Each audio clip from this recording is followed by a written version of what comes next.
to LOA Today. I'm Walt Thiessen. With me today is our own pianist in residence, Sam Page.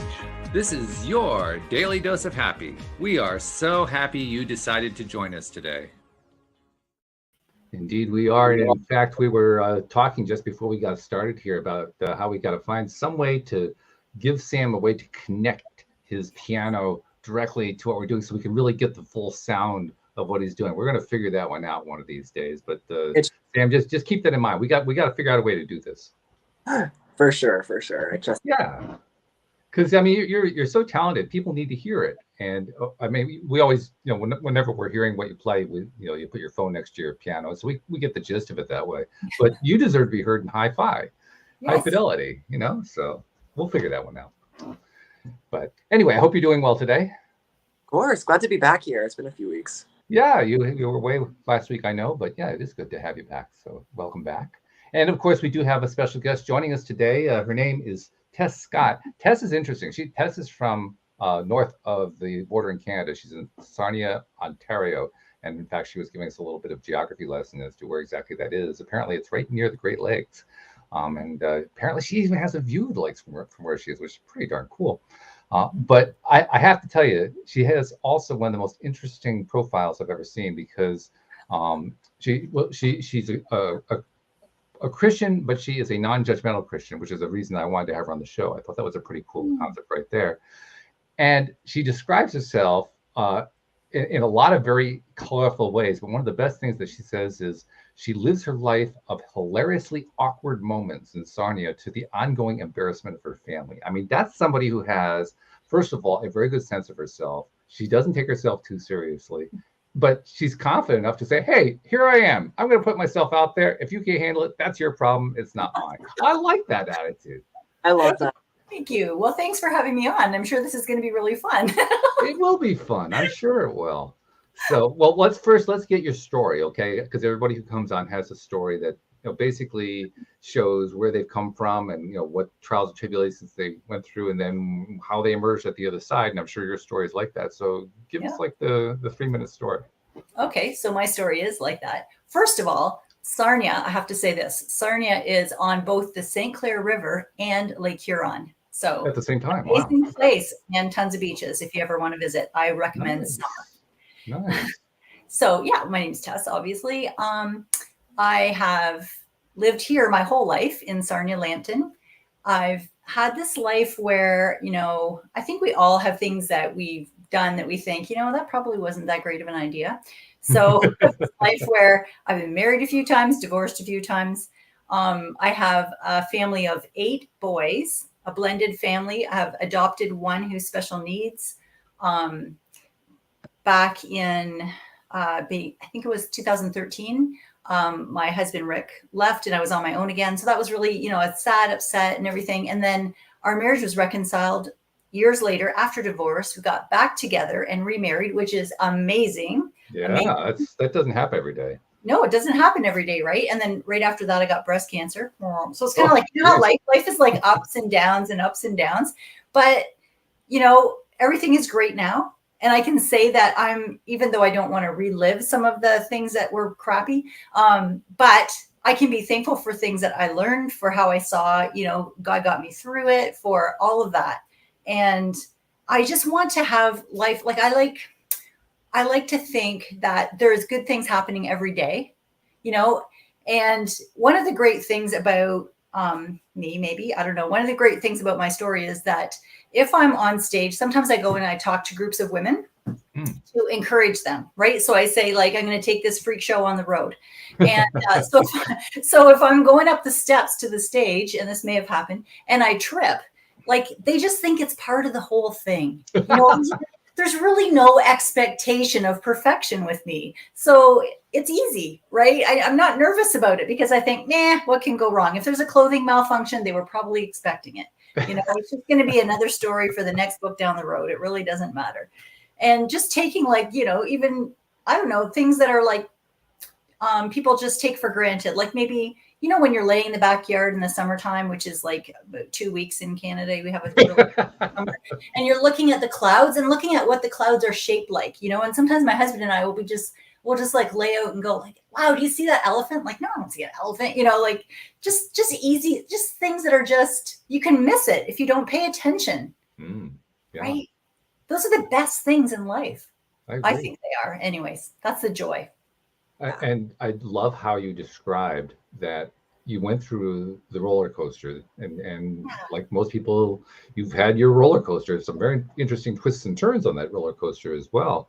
But like most people who have ridden that roller coaster, you come out the other side and said basically the same thing everyone else said. I don't want to live it again, but boy, did I get a lot out of it. Yeah. Yeah. That's right. That's right. And I think you have to determine that you're going to do that, right? I mean, chemical things aside, I think that there is, you can find joy in every day, right? If you determine to find that good thing, to find that thing to be thankful for. Like I try every day, and even this started in like, like I say, the crappy times, what I consider to be not fun times, journaling and thinking of 3 things that I'm thankful for every day, and sometimes, sometimes it's like the smell of grass being cut, and I'm in Canada, but I'm talking about the lawn. And sometimes it's like, I don't know, like the clouds, or like, it doesn't have to be an actual thing, right? It can be just that I got to see my grandkids today, or it can be coffee in the morning. Oh my goodness, I'm thankful for that, but 3 things a day is like 1,000 things in a year. I can't tell you how much I love that, because my wife and I do the exact same thing. Yes, that's amazing. Gratitude, such a difference. I do. Do you? And Sam doesn't too. Yeah. A lot of our listeners do, actually. Yeah. Daily gratitude practices are wonderful. I think so too. It makes a big difference, what you have in your mind, like whatever you're thinking about. And sometimes we don't pay attention to what we're thinking about, I think, because there's a lot of distractions. Yes. Your phone's going off and all these things are happening. We don't really know what's going on in our brain, but whatever those thoughts are, they're kind of making this little track, in like a rut. Mm-hmm. So we want to make sure that those are good, positive things that are making a rut in our brain, because that's what we're thinking about, right? I mean, if you're going to deal with tire ruts, they might as well be nice ones. Yes, right. Exactly. Yeah. Oh, I totally agree with that. Yeah, we call it 3 good things, actually. That's our signal to each other. We especially pull it out, especially when one of us is down in the dumps or dealing with something or stressed out or whatever. Okay, let's do 3 good things. Name 3 things that happened that were really good. Yeah. I love kind that. of a way to just give you a reminder, like there are good things. You have to notice them, but they are there. They're there all along. They're there. I was noticing that just the other day. I think I mentioned it on the podcast. I love taking daily walks. I have like a 4-mile walk that I take. Mm-hmm. And I know, Sam, you're a walker too, right? Oh, if I remember for sure. correctly. Yeah. And on the walk the other day, I just to give you a little background, Tess, my wife started a gardening service and maintenance business about 20 years ago, and I've helped her to run it. She has the gardening side, I have the business side, and so it's been a good team from that perspective. She's now actually retired, and I'm running the business with a really great crew. Without them, I couldn't do it because I can't stand being in the garden. But that's another story. The point is that when you have something like this going on and you're in the middle of the season, which is where we are right now, we're in the very heart of the gardening season, you get a little stress going on. Yeah. And that's what I've been experiencing. And I was out, and I was just telling you earlier how we were having this gorgeous weather. Absolutely. This is like one of the most beautiful springs we've ever had here in Connecticut and New England. Absolutely fabulous. And I was out taking a walk, and I was focusing on the stress on one of the best days you could have throughout the year. And I noticed it. I said, wait a minute, Walt, what are you doing? There is this beautiful vista in front of you. There's a gorgeous blue sky. The temp is absolutely perfect, and you're working on the stress. Yeah. So you have to remind yourself. That's right. What you focus on. Yeah. You caught yourself at least. I did. Yes. Fortunately. Yes. Well, I've been practicing that too. Yeah, same. Right? Because, I mean, if you don't take the time to notice and to catch yourself and do something about it, you'll never develop the habit. Right. That's right. Yeah. So, yeah, when you were talking about the gratitudes, those are some of the thoughts that was going through my mind. Like, oh boy, this stuff is so important. Yeah. I'll even throw something to you. Listeners know this one, but I'll throw something at you that I picked up from another guest, actually a former co-host who Sam knows well. And this co-host is kind of. Are you familiar with Esther Hicks, Abraham Hicks? No. Okay. Long story short, a channeler who's able to receive information from source energy and very interesting messages and so forth. Well, this guy can kind of do the same thing. His is called the Stream of David. And the messaging that he gets is really, really good messaging. They made a point, they being the beings or whatever they are on the other side that are sending these messages. They made a really interesting point. They said, appreciation is a higher vibration than love. And I had to think about that one for a bit. A lot of us had to think about that one for a bit because that's kind of counterintuitive. We kind of think love is like the highest vibrational form, right? Mm-hmm. But you know what? I've come to agree. I've come to realize that it's probably true because what is appreciation? If we apply the word appreciation to, say, real estate that appreciates is real estate that goes up in value. Right. So to appreciate means to continuously raise the value of something in your own mind. Oh, that's an interesting way of thinking. Yeah. Right. So if you're thinking about the emotion of something, if you keep raising the vibration of the emotion, you're eventually going to get to the point where you go beyond love. And so that's how I said to myself, you know what? You keep going on the appreciation trail, you're right. You're going to be a higher vibe space than love, which is interesting. Interesting. That is interesting. Yeah. Huh. So here we are talking about gratitude and appreciation. Like this is like one of our favorite things to talk about. Yeah. I love this. Well, I think it's important. Sorry, I think it's important to be intentional about it. Oh, yes. Right? Like you said, you practice it, and that's the thing. There's no way to go there. What do you think is why do you think it's so important to be intentional? I agree with you, but I'm curious to know what your thinking is. Because, like I said, if we're not intentional about it, there's so many distractions in life. I would say more now than 20 years ago, but maybe just because I'm older now. Like, you know, my grandmother probably said the same things at my age that I'm saying. But it feels like there's not ever that quiet, that time, that peaceful time, unless you make it, to think about things, to kind of meditate on what, you know, what you're thankful for or whatever it is. Because there's so many distractions, like social media, your phone. Like, I don't know anybody who doesn't have a phone, and they even take it with them to the bathroom. So like, there's no, you know, people like can't even go to the bathroom without scrolling through their phones. Like, not me. I would drop that thing. But, you know, so there's never, so when is that quiet time? Unless you say to yourself, I'm going to intentionally have, like, I intentionally have quiet when I get up in the morning for the first hour. Yeah. But if I didn't do that and I just got up and had my phone and started life, like, there would never be that time, you know. And some people have little kids, or you have whatever the things are that are happening, you know. Do you find that, Sam? Is that what your life is like? Oh yeah, for sure. It's so easy to like fall into that distraction, and like you get on a page just to check something, and then you get distracted, and then all of a sudden scrolling, and then all of a sudden it's been 10 minutes. Like, where'd the time go? Bingo. Exactly. Yeah. Little things. Yeah. I think it's another reason to be intentional in this way too, which is to develop the skill of it. We live in a society now where information and stuff in general is just coming at us so fast that it becomes really important for us to intentionally filter in the stuff we want and filter out the stuff we don't want, because otherwise we become overwhelmed. Yeah, that is true. I often tell my kids that, and they don't care, that when I pick something up, that, you know, I was doing a project for school or something, I had to go to the basement to this big bookshelf and get out this huge big book that weighed like so much more than me probably, and carry it upstairs, and then leaf through it and read with my eyes information about whatever, geography or something, and write a report with my hand.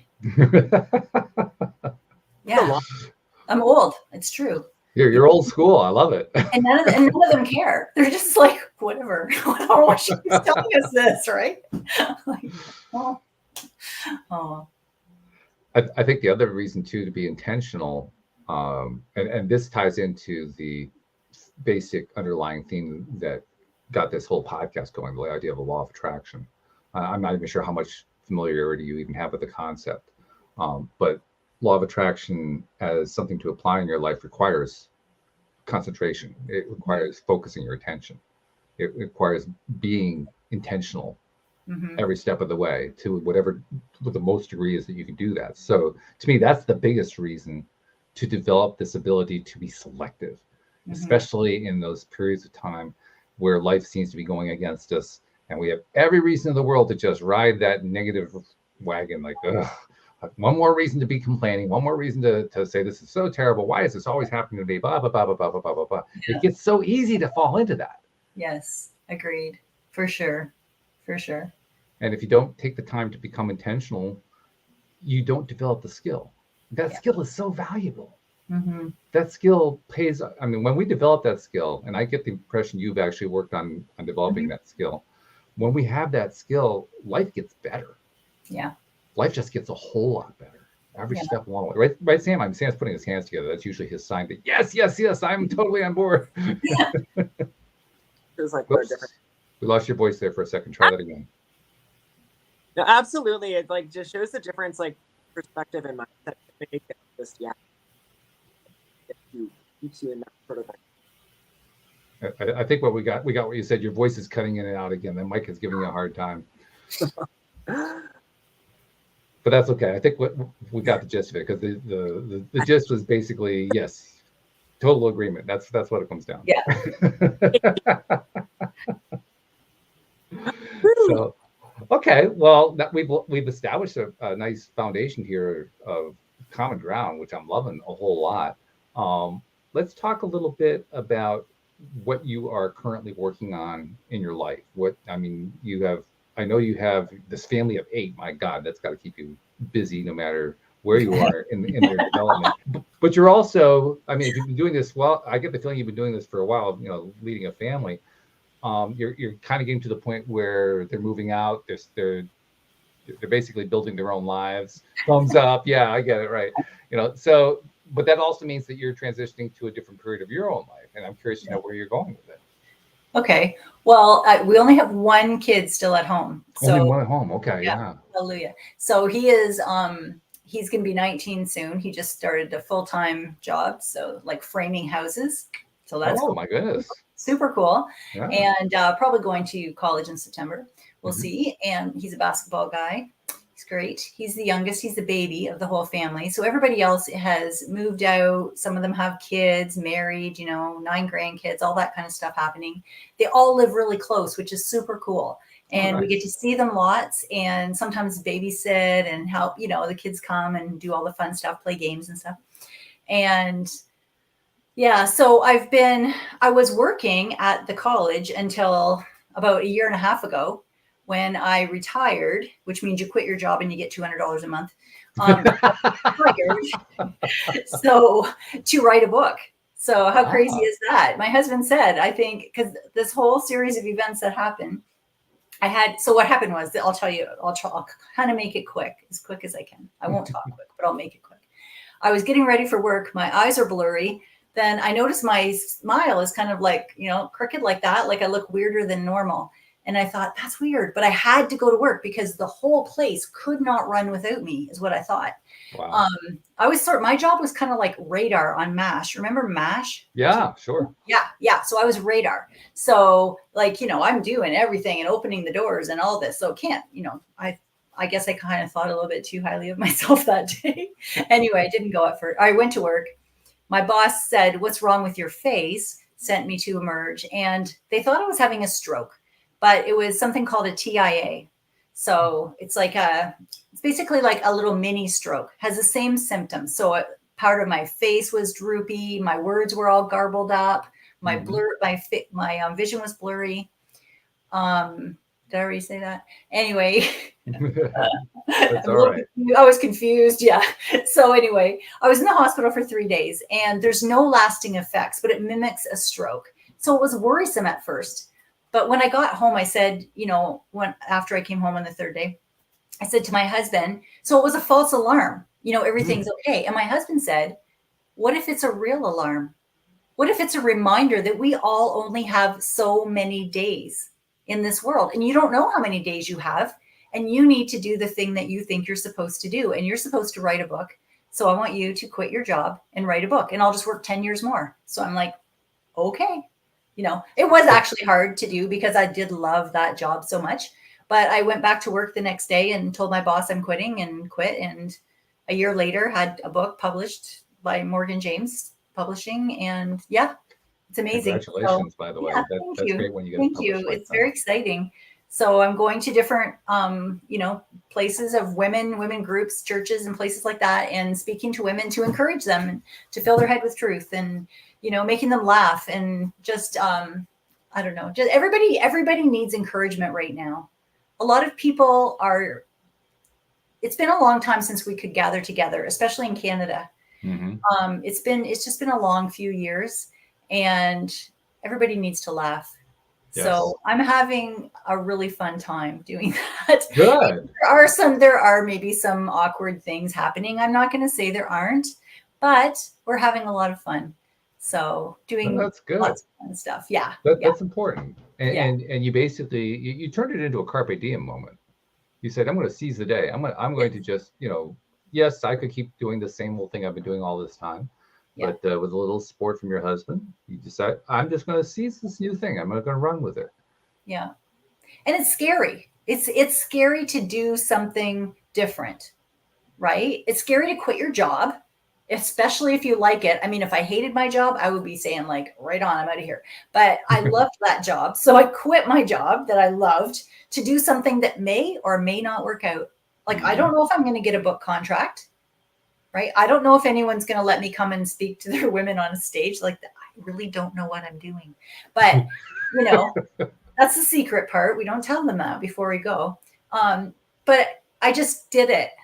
I was at this kind of a conference listening to this woman speak, and she said, this is what she said, and there was 300 women there, and I am sure she looked right at me, and she said, you know what you're supposed to do, but you are scared, and I'm going to give you the answer. And I thought, oh, this is so amazing, right? She's looking right at me. I think she might have even shook her finger. And she said, here's the answer. Do it scared. And I was like, oh. I wasn't all that happy about it. I'm like, that doesn't seem like the answer that I want. But I did. And I'm thankful for it, because you can't get these days back. I don't know. None of us know. Like, we're none of us going to get out of this alive, Yeah, so, that's really good advice. I like that. I like it too. Yeah. It's a way of saying, don't let the fear hold you back. Yes, exactly. So I'm thankful that I could do it, Yeah. I'm thankful that my husband's so encouraging, such a great guy. And not only did you not allow it to hold you back, you probably found out pretty quickly that it truly is an acronym, FEAR, false evidence appearing real. Oh, I like that. Have you heard that one? Yeah. No, I haven't. Yes. Yeah.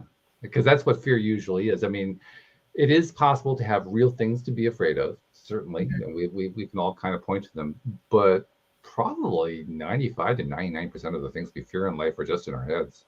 Yes, that's true. Yeah, you're right. So that's what makes the false evidence appearing real part. Yeah. It's not, these days, fortunately, we don't have too many situations where tigers are chasing up trees. So that's usually we can avoid that one.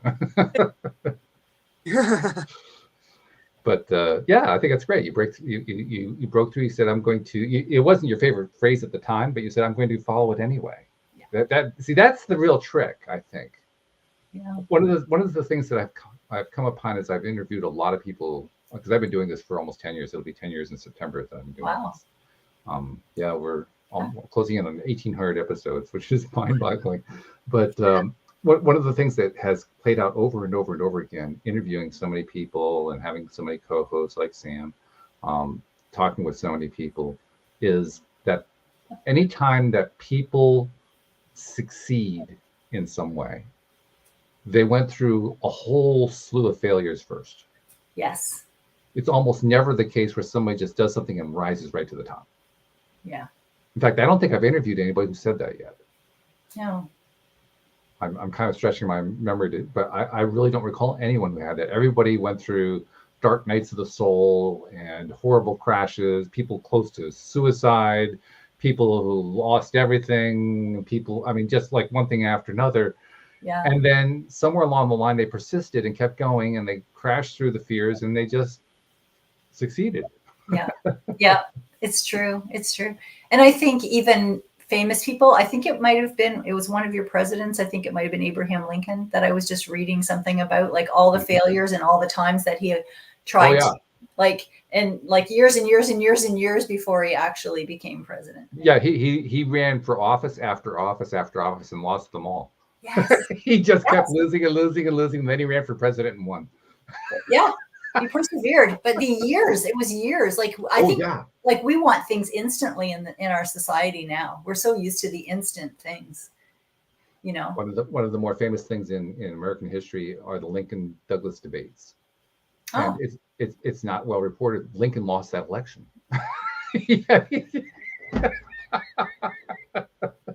Oh man. It was one loss after another, but a perfect example. He just persisted. He kept going and surprised the heck out of himself along with everybody else by winning.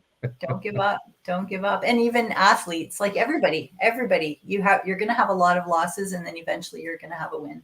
If it's the right thing, if you're supposed to do it and it's the right thing and you don't give up.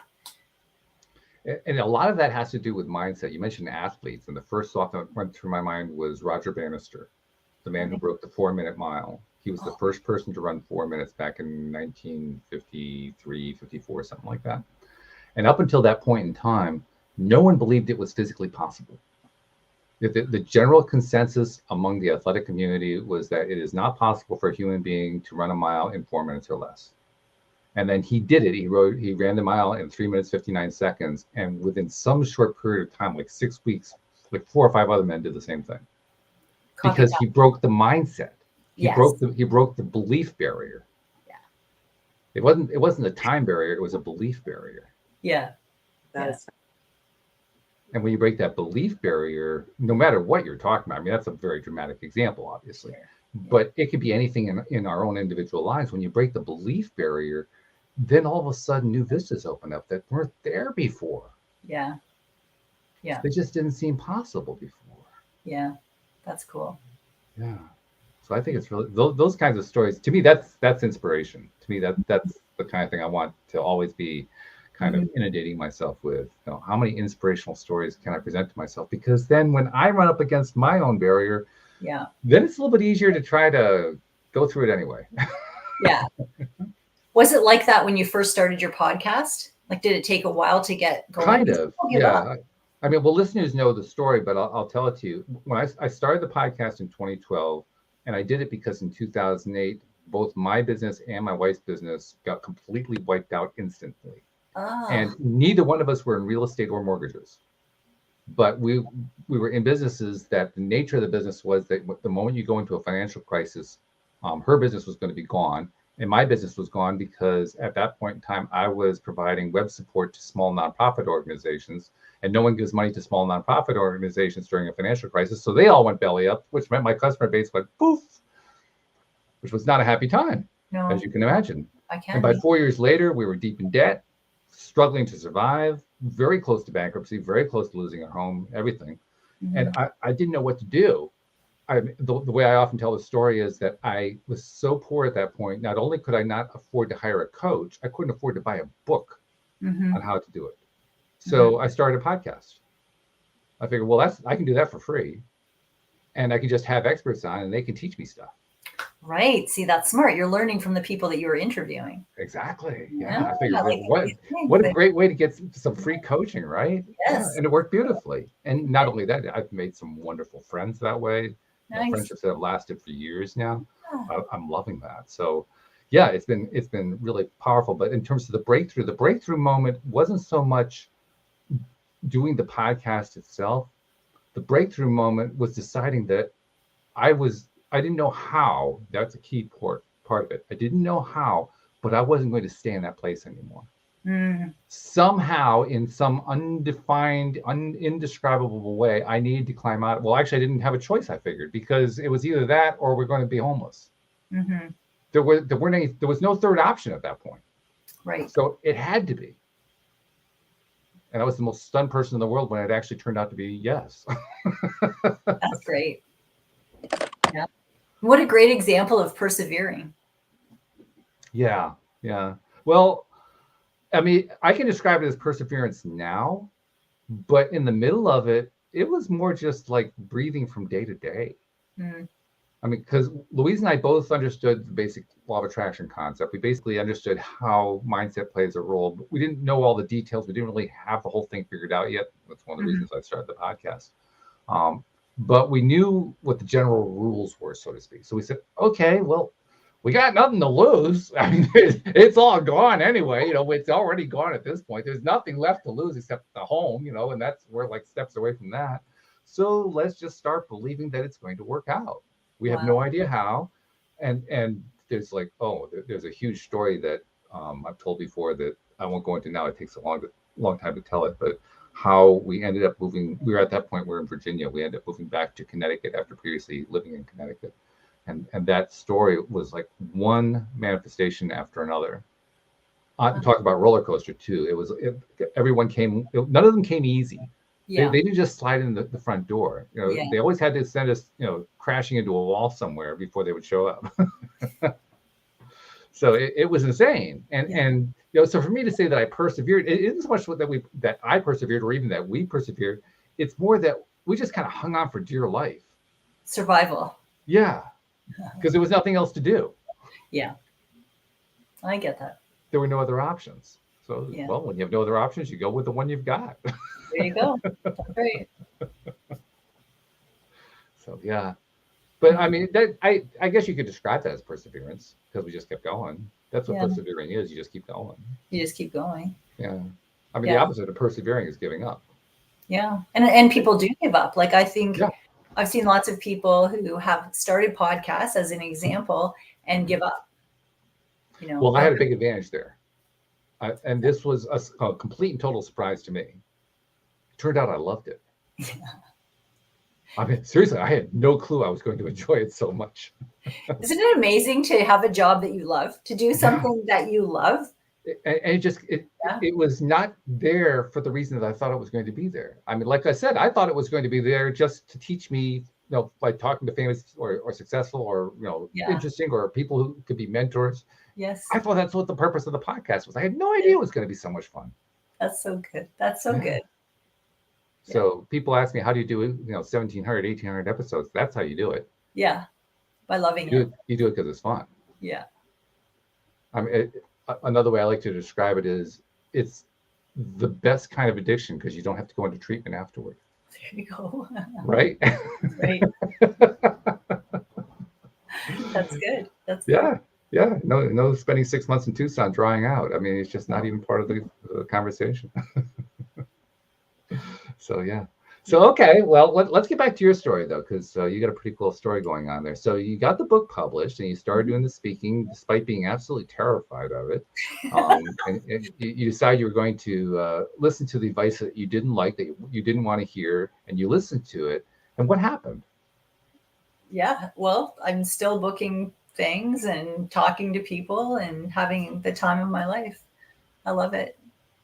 So did you expect you were going to love it either? Like I didn't expect I was going to love doing the podcasting. Did you expect you were going to love doing this? I thought I would be too scared and I didn't know what I was doing. You know, like I think my fears were wrapped around things like my identity. Like I have a grade 12 education. I don't know what you call that in your country, but it's basically a high school education. That's sure. it. Because then I got pregnant and had kids instead. And that's like, you know, School of Hard Knocks or whatever you want to call it. So that I don't have any formal, I'm not a journalist. I'm not a writer. Well, I'm a writer now, but you know, I didn't any formal education for that. I didn't even take the Dale Carnegie course, although I think that would be a hoot. I would love to do that. Dale Carnegie. Wow. I wasn't scared. Yeah. See, old. I wasn't scared to stand on a stage. I was more fearful of people not taking me seriously because I didn't do a good job. Like, I don't care if people laugh at me. I want them to laugh. And I don't care if it's because there's like toilet paper stuck to my foot or whatever. I don't care about that either. But it's more like they're not going to think that I know what I'm talking about because I just look like I'm dumb. Like, that's more what I was worried about. But I have an amazing brother, and he is the funniest guy ever. And he has an improv comedy group called The Fidgets. So they travel all over Canada, the States. They've been in England, all these places, and do stand-up improv, which I think Sam would probably be really good at. And I think so too. yeah, and they do fundraisers and all. They do this game where you buy a mouse trap for $1. Everybody in the room like pays for all these mouse traps, and they set them on the stage, and then they blindfold the guys, and they do this skit where they have to get them across the stage and like on their hands and knees, blindfolded, and all the mouse traps are going off, and like I guess they have enough adrenaline that they're not hurt, but it's hilarious. It's real. Like I love watching him get mouse traps. But they are just like, they are so funny. So I had a little bit like of that kind of like I did some introducing for his group years and years and years ago. I'm not afraid to be on a stage. I was not afraid of that, but like I said, I just didn't have that confidence that I would know what I'm doing. So and I don't, but I don't always tell people that I don't, so they don't know. That's what I think. What did you find though about that lack of confidence? Because it's a fear for some people. For other people, it's just a plain lack of confidence thing. You summarized it very nicely that you didn't know what you were doing. But what do you think about that now? Now I think, well, I did it. I think, well, I did it before and no one threw food or anything. Although I do make sure they hand in all the utensils if we're eating before I get up on stage. That's a smart policy. And I'm like, okay, you guys all have forks. Everybody hand in your forks before. Right. Yep. That way you can't throw the knives. That's good. That's right. You see, you understand what I'm talking about. Totally. Yeah. Yes. Yeah, but I mean, you get more confidence as time goes on. You think, okay, I did that. They laughed. It was good. So we'll try it again and do the next time. And yeah, I love it. I love it so much. And I'm so thankful that my husband is so encouraging to me. He's like, he just buys me Dr. Pepper for the road. And so, yeah, it's great. I think there's also a really important lesson in here, because what you did not say is that you developed all this confidence over time. Oh, what you said, which is fine. There's nothing wrong with not saying that. No. Yeah. But in fact, actually, I think that's what the point is that I was making. The confidence is something that you see after the fact when you look back at it. You don't necessarily notice it while it's developing. Yeah. Or feel it. Like my husband will say, oh, you looked really natural there. You didn't look nervous at all. You looked really confident. Well, I didn't feel confident. Like I knew what I was going to say, but I didn't feel like, wow, I'm so good at this. I wasn't right. I don't know if that's the same thing, but he says that I portray that. So that's the goal. Mm-hmm. Yeah. Yeah, well, and that's kind of what I'm putting at. When you have the attitude that says I'm getting better at it, because that's I think what you could probably describe it. Yes. You're getting better at it every single time. That's really the best form of confidence. Yeah. Because that's confidence that's growing. Sometimes I get up on the stage and say, "Can you believe I did not fall up the stairs?" Like we're all really excited about that, And if you can make fun of yourself, then everybody laughs. Yeah. Well, there's also a plus side to that. You're building confidence when you say that. Yes, it's a joke. Yes, you're making fun of yourself in that sense. But by the same token, at the same moment, you're giving yourself kudos. You're giving yourself congratulations. Yeah, because I did. And that builds confidence. That's right. Yeah. I stayed on my feet. Hooray! That's right. That's right. And my shirt is a right side out. That's good. Yes, that's right. That's also good. The socks match. Yeah. Don't go too far. Yeah. Well, all right. So maybe we need to work on that one. But. Yeah. Oh well. Yeah, it's so fun. It's really fun. Mm-hmm.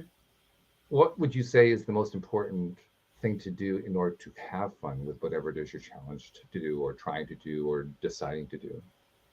The most the way to have fun with it? Yeah. I don't know. I think not take it too seriously. I think, and I don't remember if I sent you a copy of my book yet, but the stories the stories in my book are things like there's 95 stories, and they're just little silly things that happened, and then kind of what I learned from it, Mm-hmm. So there are things like when our life was really a freak show back then, really, at the time, 7 boys, 5 teenage boys. And it was just nuts. The amount of milk we went through, it was a lot. We could keep a couple cows busy just at our house. Yeah. And I had to drive one of my sons to work, and I was in a hurry and whatever. And I got in the car and I'm driving him. And I realized I'm right hard on E. Oh my. Running out of gas. And I looked down and I'm wearing, I'd like to say it was my pajamas, but it was some old shirt of my husband's and a pair of shorts. And It was so bad, and my hair was awful because I just thought I was dropping him off in the next town. The next town, like, I don't know how we got there because I prayed. That's how we got there, because it was far.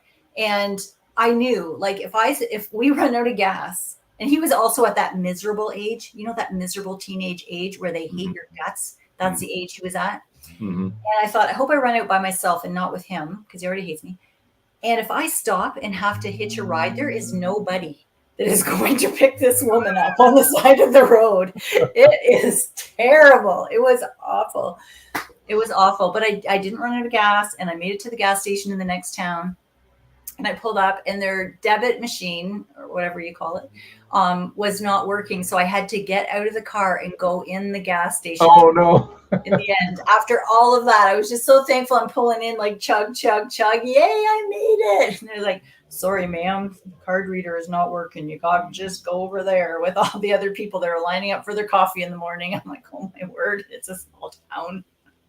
They all know me. It was, yeah. But I have to just laugh about it, right? And then I write about it, and I make a book, and yeah, it's all good. Yeah. Well, you were also establishing your persona too.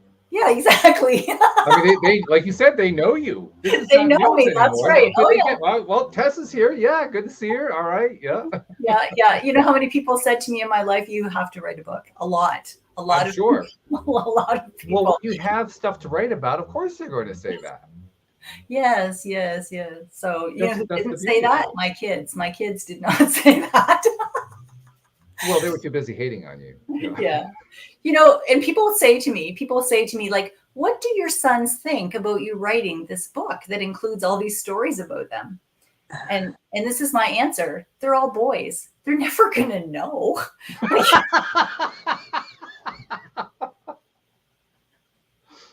Boy, are you going to be shocked when you find that one of them actually was paying attention? Well, the ones that are married, I know that Cam, he's in a lot of the stories, and his wife will sometimes read the stories to him. And he told me that just this week, because I just had the book launch. So they came to the book signing, and we had a party and stuff, of course.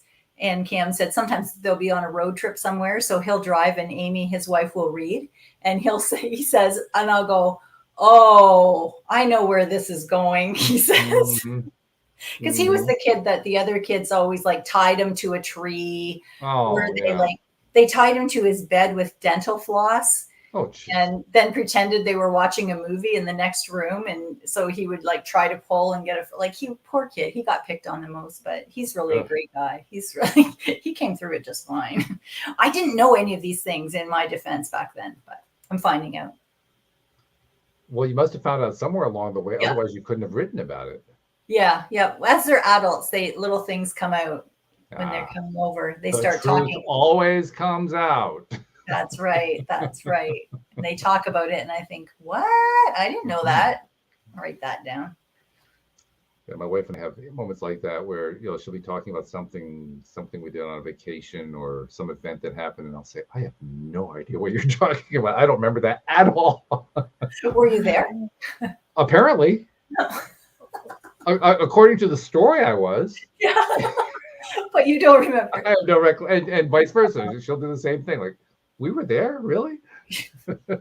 Maybe she's messing with you. No. I mean, I can't rule that out with her, but no.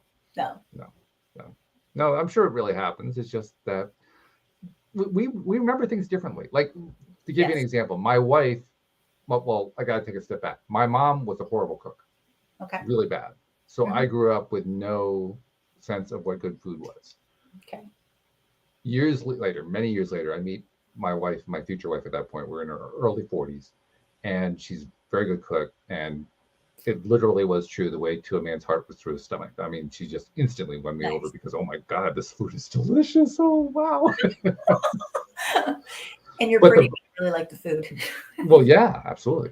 So, but what makes it even more poignant to what we're talking about is Louise can tell you not only what we had for lunch or for dinner at some restaurant 10 years ago, but she can tell you whether or not you liked it. Wow. And I'm thinking, were we at that restaurant? Yes, yes.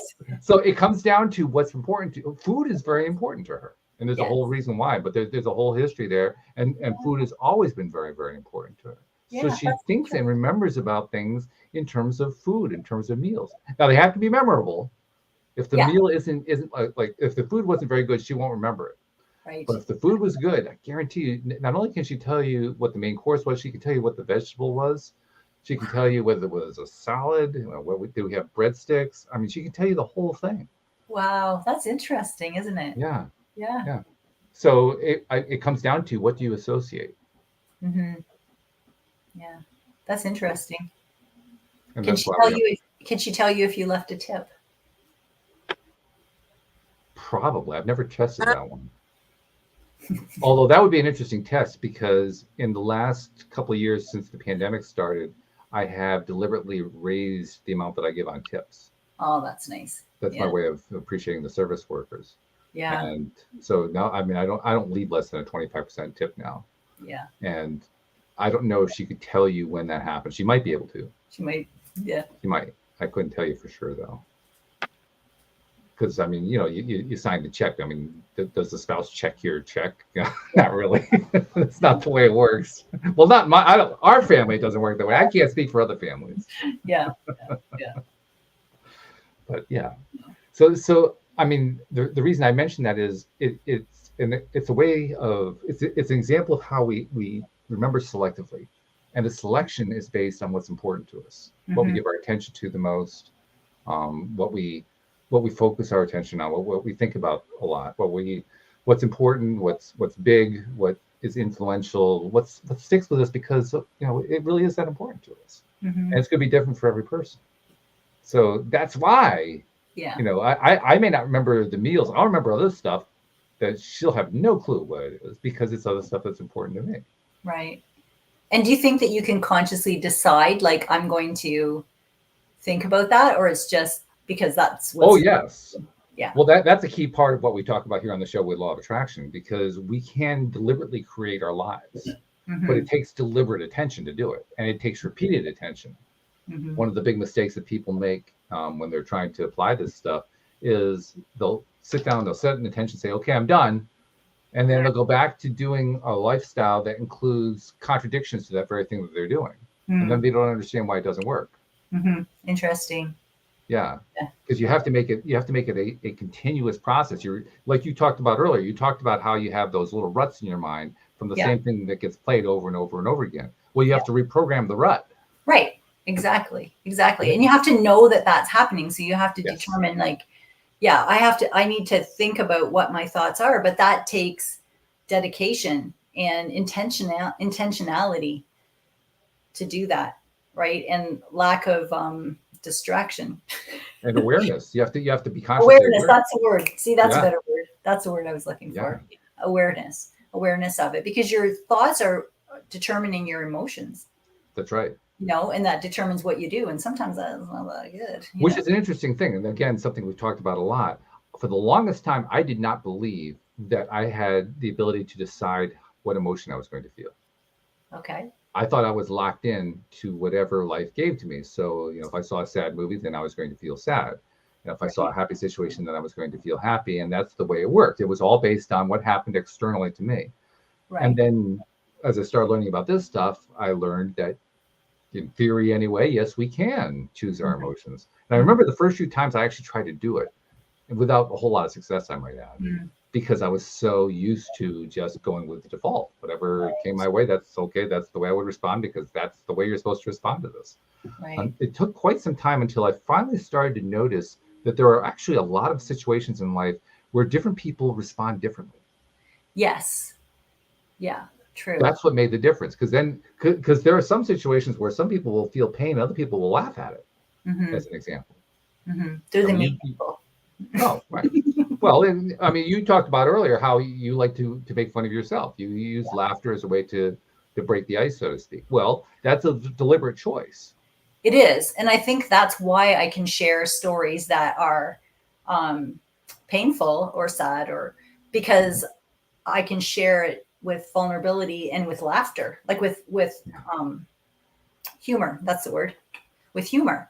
I can share it, right? And that way I can still get the point out, and it's easier to listen to, because nobody wants to hear, I don't think, I don't want to hear, I'll just speak for me. I don't want to hear really sad stuff, but I need to learn the lesson of it maybe. Sure. But so I want to deliver it with like truthfulness, honesty, vulnerability, but also humor. Right. Yeah. Yes. And the occasional clothing mishap. That's just for the fun. It's all part of it. Yes. Mm-hmm. Then the other thing that made the difference for me in terms of really grasping that we have the ability to select emotional responses was when I started thinking about the acting profession, and particularly method acting. Okay. Because once I finally started to, I'd heard, like most people, I'd heard the term method acting over and over. I hadn't really given it a lot of thought. But as I was exploring this stuff, and then method acting came to me in my mind, I said, okay, so what exactly is method acting? And I learned about it, and I realized they put themselves into the space of the character, and they basically get themselves to feel whatever the character is feeling. Right. Well, that's a deliberate choice. Yes. Yeah. Yeah. And when I realized that there are people who have developed a skill quite extensively, we can name some of the best actors and actresses who are able to do this really, really well. Yeah. That really illustrated bigger than anything else. We all have this ability. Yeah. In fact, I wanted to go find an actor to teach me some of this stuff. To teach me how I could be more selective about it. Yeah. Actually, over time, I just started practicing more and more and learned how to do it. But, it's like anything else. I have a former co-host named Cindy Chavez. She was on the show for a number of years. And she pointed out that you can literally learn anything, including how to be selective about emotions, simply by just doing it over and over again every day. So practice.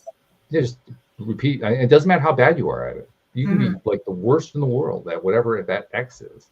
If you do it every day for 365 days, you could be like the world's worst drawer.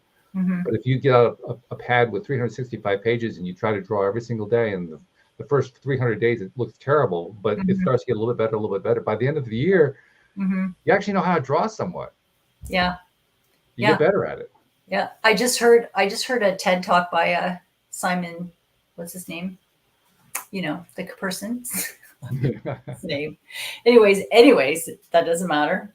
I'm going to tell you what he said basically in a nutshell, and you won't have to watch the whole thing. He said, when we decide we're going to exercise, we go out and exercise at the gym and come home and look at ourselves and nothing changed, right? So you do it twice, nothing changed. So you quit because nothing changed. But if you would have kept going for 20 minutes a day, every day for a year, something would have changed.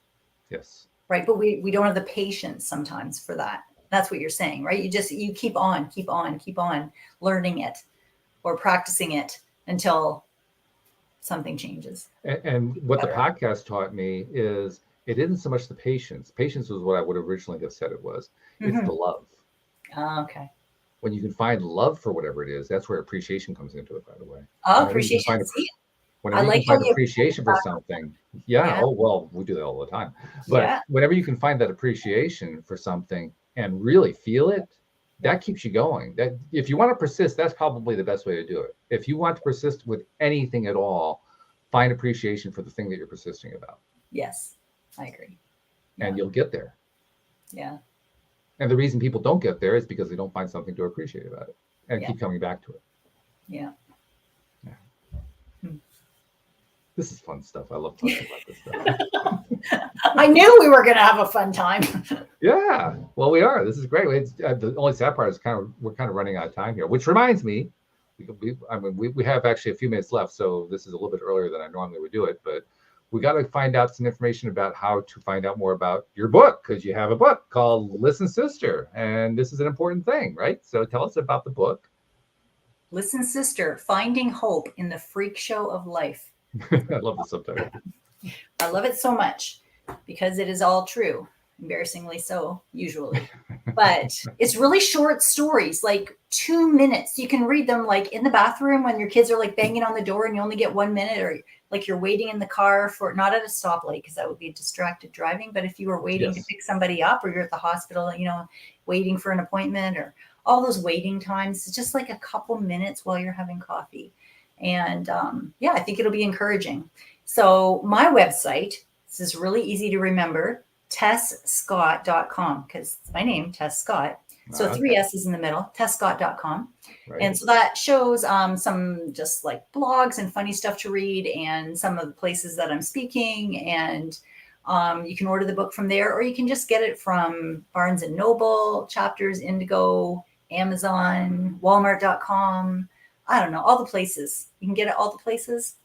And yeah, I hope that people get it and are so encouraged. Well, actually, as you're describing it, we hadn't really talked about it up until now, but when you describe it as a series of little 2-3 page stories, that's kind of like it's sort of like your version of a chicken soup for the soul. Sort of. It's kind of, I mean, it's not the same thing, but it's like little doses of stuff. Exactly. I just don't know if the chicken soup guy wants me to say that, so I don't say that, in person. Well, Jack Canfield actually sold off the rights, so I think he's probably okay with it. Okay, then. Yeah, that's but I think it has a catchier name. Yeah, I like it. Yeah. I like it. And the name is because my husband always said, this is a freak show when the kids were little. You have been using that phrase a lot, so I guess it has come up quite a few times in your life. I get that. Yes, a lot. It was just such a fun time. So, there was lots of fun days. They weren't all fun days, but there was a lot of fun days, a lot of it very fun days. Yeah. And once again, whether or not they were fun days was a matter of choice. Yes. Yeah. Because you could have looked at them the other way. I'm sure I did sometimes too. That's right. I'm sure I did. There was lots of times. Like he came in the door and almost always the kids' shoes would be all over the floor. And then it'd be like, maybe Walt, you remember the Dick Van Dyke Show? Remember when he came in the door and then he tripped over the ottoman and then like that? That is what my husband did many, many days in a row. So yeah, they weren't all joyful times. I did laugh at him sometimes, but mostly from the other room.